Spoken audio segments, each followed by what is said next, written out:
મેં તો પહેલાં બી કીધું હતું, આજે બી કહું છું, આ જીત એ જનતાની જીત છે અને જનતાએ જ મને જંગી બહુમતીથી અને આવા કઠિન અને વિપરીત સમયમાં પણ મારો સાથ અને સહકાર આપ્યો.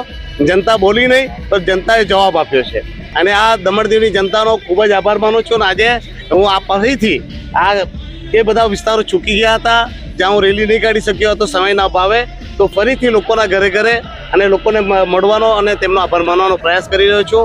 અને તમારા માધ્યમથી મારી દમણ દીવની જનતાનો હું હૃદયપૂર્વક આભાર માનું છું અને દમણ દીવની જનતાને વિશ્વાસ અપાવું છું, તમે જરાક બી ચિંતા કરશો નહીં. તમારો દીકરો, તમારો ભાઈ તમારા ઘરે ઘરે આવી રહ્યો છે અને ફરી એકવાર દિલ્હી જઈને પાછો આવીશ ત્યારે હું દરેક ગામોમાં તમારી સમસ્યા જાણવા માટે પણ આવી રહ્યો છું.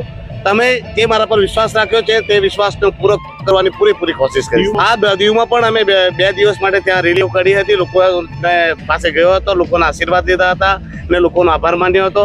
દીવમાં પણ લોકો ખૂબ જ ખુશ છે અને સાથે સાથે લોકોને ખૂબ જ મારા ઉપર વિશ્વાસ છે અને એમની અપેક્ષાઓ ઘણી બધી છે અને હું પ્રયાસ કરીશ કે એમની દરેક અપેક્ષાઓને હું પૂરી કરું. સરકાર બની છે, હું ભગવાનને પ્રાર્થના કરું કે સ્ટેબલ સરકાર બને અને દેશને વિકાસની ગતિ પર લઈ જાય.